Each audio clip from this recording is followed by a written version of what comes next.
Everyone, उम्मीद करता हूँ जो भी करंट अफेयर्स की सीरीज हमने शुरू की है वो आपको पसंद आ रही होगी। आप लोगों की डिमांड पे ही हमने निश्चय किया है कि जनवरी से पिछले 6 महीने से जनवरी से लेके अब तक की जो घटनाएं, जो इम्पोर्टेंट इश्यू घटित हुए हैं उसको भी करंट अफेयर्स से लिंक करते हुए एक सीरीज उसकी अलग से शुरू करेंगे। और जितने भी इम्पॉर्टेंट इश्यू हैं उसको जीएस से कनेक्ट करते हुए मैक्सिमम सवालों को आपके सामने पेश करने की कोशिश करेंगे, जिससे कि आप जो परीक्षा में कोई भी भविष्य में परीक्षा होती है उसमें मैक्सिमम प्रश्नों को हल कर सकें। तो सबसे पहले तो हम इस सीरीज़ को आगे बढ़ाते हैं जो हमने शुरू की है। तो पहला सवाल लेते हैं इसमें।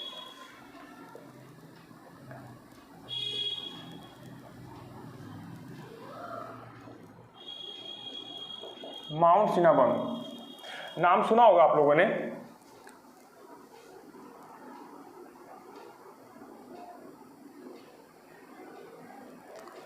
ये एक ज्वालामुखी है, वॉल्केनो, जो कि Indonesia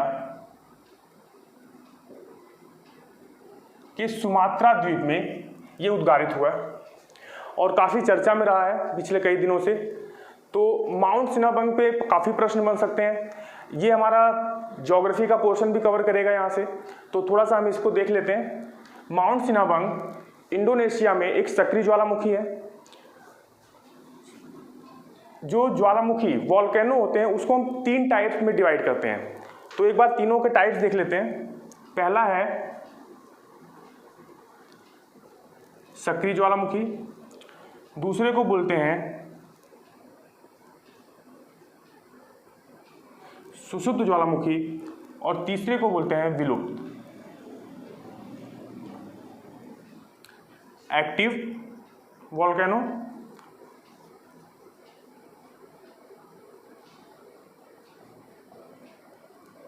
extinct.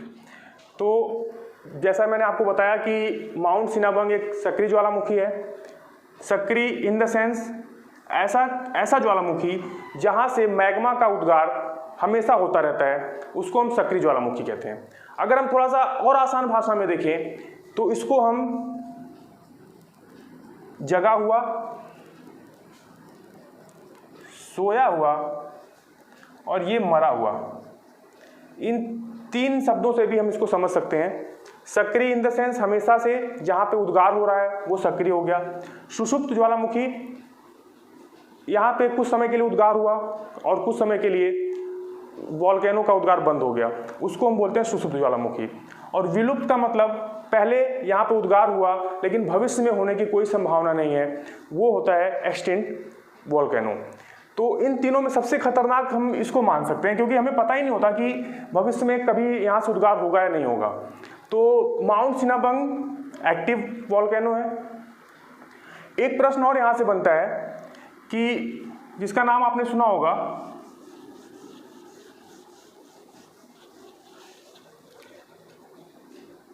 Ring of fire. ये एक्टिव वॉल्केनो की एक श्रृंखला मान सकते हैं आप, जो कि प्रशांत महासागर के चारों तरफ वॉल्केनो का जो वहाँ पे वॉल्केनो उद्गार होता है, एक्टिव वॉल्केनो, और वो एक रिंग का आकार ले लेता है, उसको हम बोलते हैं रिंग ऑफ फायर। तो प्रश्न यहाँ से बनता है कि रिंग ऑफ फायर कहाँ, किस महासागर या किस ओशन में पाया जाता है। तो सबसे पहले तो ये पैसिफिक ओशन में पाया जाता है। ये इंडोनेशिया का क्षेत्र भी उसी के अंतर्गत आता है। फिर यहाँ पे एक्टिव वॉल्केनो की करीब 75% घटनाएं यहीं पे मिलती हैं। जो हमारा अर्थक्वेक होता है, अर्थक्वेक की करीब 90% घटनाएं यहाँ पाई जाती हैं। तो ये ज्योग्राफी के पॉइंट ऑफ व्यू से काफ़ी इंपॉर्टेंट प्रश्न यहाँ से बनते हैं कि रिंग ऑफ फायर किस ओशन से संबंधित है, तो ये पैसिफिक ओशन से संबंधित है। तो हमने यहाँ पे 3 चीज़ें देखी, माउंट सिनाबंग इंडोनेशिया का क्षेत्र, दूसरा रिंग ऑफ फायर, फिर जो वॉल्केनो के टाइप्स कौन कौन से हैं, और ये जो है किस टाइप में आता है माउंट सिनाबंग। तो चलिए अब आगे चलते हैं।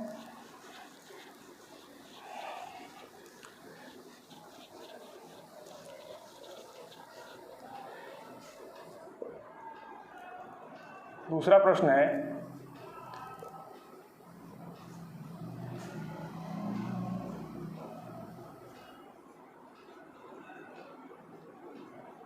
प्रधानमंत्री स्वनिधि योजना। अगर हम इसको थोड़ा सा इलेबोरेट करें तो ये बनता है स्ट्रीट वेंडर्स,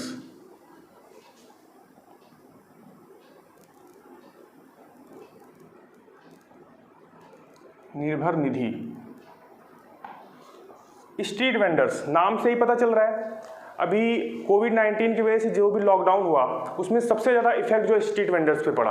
असंगठित क्षेत्र, जितने भी बेरोजगार लोग हुए हैं वहाँ पे, या जो भी रेडी पटरी लगाने वाले जो लोग हैं, इनको सरकार इस योजना के माध्यम से 10,000 रुपये का ऋण मुहैया कराएगी, जिसको इन्हें 1 साल के अंदर या 1 साल के बाद इनको किस्तों में इनको देना पड़ेगा।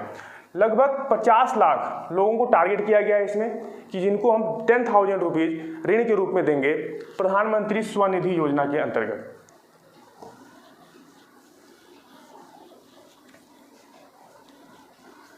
तीसरा प्रश्न लेते हैं, सार्थक। सार्थक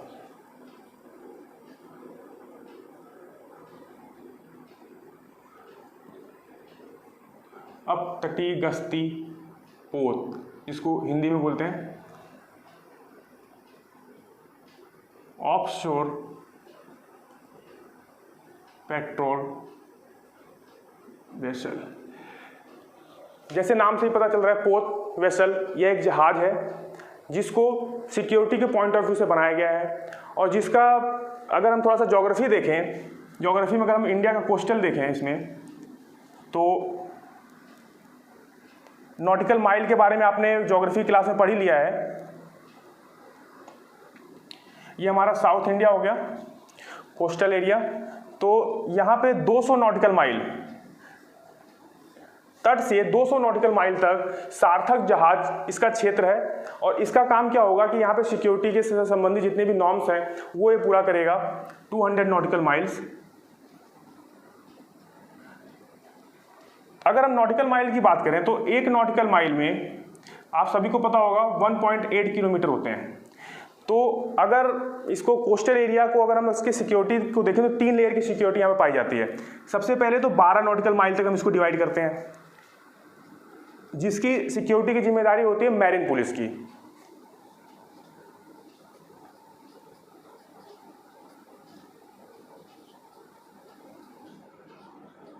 दूसरे लेयर में आती है इंडियन कोस्टल गार्ड।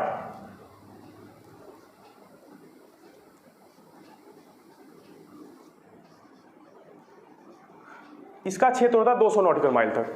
तो सार्थक अभी हमने आपको अभी बताया कि 200 नॉटिकल माइल तक, यहाँ तक जो क्षेत्र है, जो भी सी अब ये सी का जो लेवल जा रहा है यहाँ तक दूरी, यहाँ तक का इसका क्षेत्र होगा, और ये सिक्योरिटी के नॉर्म के हिसाब से इसको गठित किया गया है। 200 नॉटिकल माइल से बियॉन्ड जो क्षेत्र आता है वो होता है नेवी, इंडियन नेवी का। इसके आगे की सिक्योरिटी की जिम्मेदारी इंडियन नेवी की होती है। तो सार्थक 200 नॉटिकल माइल तक। आगे चलते हैं।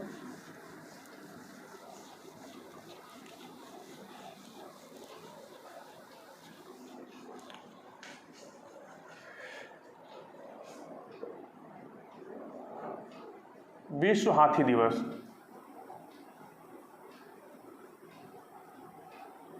और दूसरा लेते हैं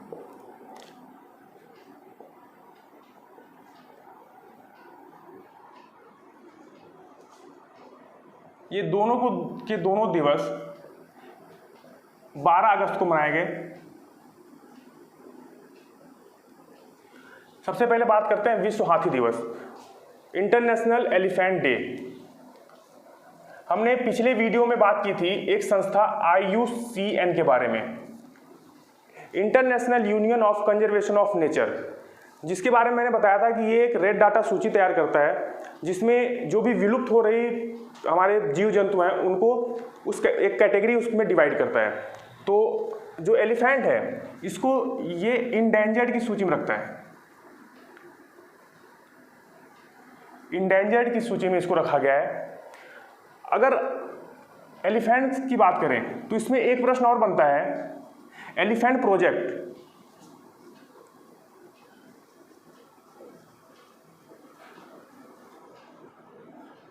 अभी यूपी टेट की परीक्षा में भी पूछा गया था कि एलिफेंट हाथी परियोजना कब शुरू की गई, तो ये शुरू की गई 1992 में, और लगभग 32 परियोजनाएं चल रही हैं एलिफेंट प्रोजेक्ट से रिलेटेड। तो इसकी डेट आप देख लीजिए 1992, IUCN ने इसको इंडेंजर्ड की सूची में रखा हुआ है। विश्व हाथी दिवस 12 अगस्त को मनाया जाता है। अब बात करते हैं अंतर्राष्ट्रीय युवा दिवस के बारे में। एक अंतर्राष्ट्रीय युवा दिवस है और एक होता है नेशनल यूथ डे। इन दोनों में डिफरेंस देख लीजिए आप। ये हमारा 12 अगस्त और ये है 12 जनवरी। तो इनमें कभी कंफ्यूज मत हो जाइएगा। यहाँ पे इंटरनेशनल पूछा हुआ है, यहाँ पे नेशनल पूछा हुआ है। नेशनल यूथ डे जो है ये विवेकानंद के जन्मदिन के उपलक्ष्य में मनाया जाता है और इसको हमने स्वामी विवेकानंद से संबंधित किया हुआ है, क्योंकि उनकी जयंती के रूप में हम नेशनल यूथ डे मनाते हैं। अगला प्रश्न लेते हैं, राहत इंदौरी। नाम सभी ने सुना होगा, सभी लोग इनसे वाकिफ होंगे। राहत इंदौरी हाल फिलहाल में इनकी मृत्यु हुई है अभी, और एक मशहूर शायर रहे हैं और गीतकार रहे हैं, तो इन पे प्रश्न बन सकता है।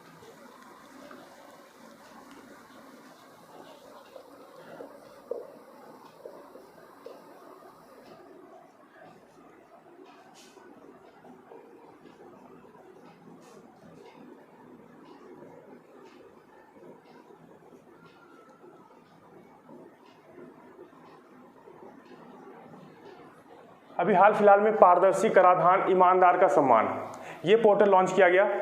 इसमें नाम से ही देखिए आप समझ में आ रहा है कि कराधान मतलब टैक्स पेइंग सिस्टम को पारदर्शी बनाना, ट्रांसपेरेंट बनाना, जो इनकम टैक्स रिटर्न भरा जाता है उसको सरल बनाना, इन संबंधित उद्देश्यों से इसको जो है शुरू किया गया है।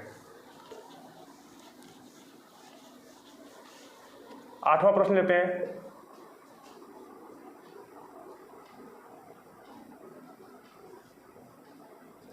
Sputnik V. सभी ने नाम सुना होगा, काफी समय तक चर्चा में रहा। रशिया ने कोरोना वायरस की सबसे पहले ऑफिशियली वैक्सीन लॉन्च की और काफी समय तक चर्चा में रहा। मेन मुद्दा बना रहा कि भाई कोरोना की वैक्सीन आ गई है, तो उसका नाम इन्होंने रखा स्पुतनिक वी। कोरोना की सबसे पहली ऑफिशियल जो डिक्लेयर की गई वैक्सीन रशिया के द्वारा वो स्पुतनिक वी थी। तो यहाँ से एक प्रश्न जो बनता है ये स्पुतनिक के बारे में, ये नाम बड़ा इंपॉर्टेंट है क्योंकि पहला जो सैटेलाइट लॉन्च किया गया वो रशिया के द्वारा ही लॉन्च किया गया था 4 अक्टूबर को 1957। इस डेट को स्पुतनिक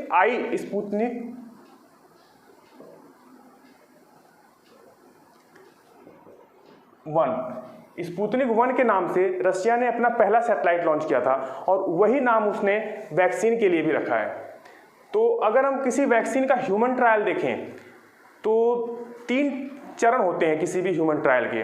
पहले चरण में करीब 20 या 22 लोगों के ऊपर जो है ट्रायल किया जाता है किसी भी वैक्सीन का। जब हम उसके बाद दूसरे चरण में जाते हैं तो वो दायरा और बढ़ा दिया जाता है, करीब आप मान के चलिए 600 से 700 या 1000 लोगों के ऊपर वो ट्रायल किया जाता है। और तीसरा जो चरण होता है उसमें सिक्योरिटी लाइसेंस से संबंधित बहुत सारे नॉर्म्स होते हैं। तो लेकिन जब ये रशिया ने स्पुतनिक वी बनाया तो इसने पहले चरण के बारे में तो जानकारी दी, लेकिन दूसरे और तीसरे चरण के बारे में कोई जानकारी नहीं दी। तो ये भी बड़ा संदिग्ध है कि ये कितना इसमें सफल होता है या इसमें क्या चीज़ है, ये बाद में पता चलेगा। आगे चलते हैं, लेकिन अभी तो थोड़ा सा इसमें संदेहास्पद है कि ये कितना सफल हो सकता है भविष्य में।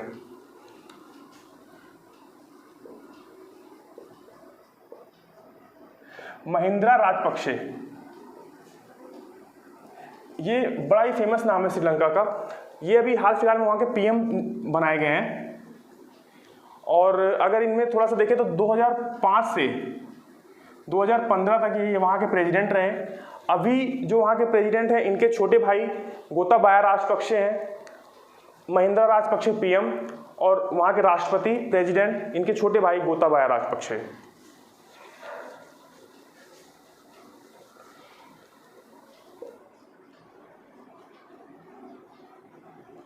कार्ड ब्लड, जैसे दिल्ली में प्लाज्मा थ्योरी के बारे में आपने सबने सुना होगा और बड़ा सफल रहा उसका इलाज कोविड-19 के इलाज में। सेम इसी पैटर्न पे कार्ड ब्लड पे काम किया जा रहा है पश्चिम बंगाल के अंदर।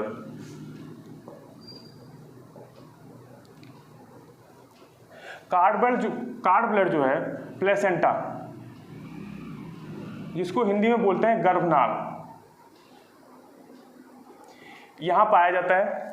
और हमारे ब्लड में जितने भी इंपॉर्टेंट कंपोनेंट्स हैं सब कार्ड ब्लड के अंदर में शामिल हो जाते हैं। जैसे जिसमें आता है WBC, ये भी पाया जाता है इसमें, RBC पाया जाता है, प्लेटलेट्स का नाम सुना होगा आपने, ये भी इसमें पाया जाता है। तो इसलिए इसका प्रयोग जो है कोविड-19 के इलाज में किया जा रहा है।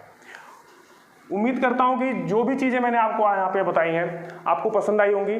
शीघ्र ही ऐसे ही इस सीरीज को हम तो आगे बढ़ा ही रहे हैं, शीघ्र ही 1 जनवरी से सीरीज और शुरू करेंगे जिसमें हम जो भी इंपॉर्टेंट इश्यू हुए हैं उसको हम करंट अफेयर्स से जोड़ते हुए आगे बढ़ेंगे। धन्यवाद।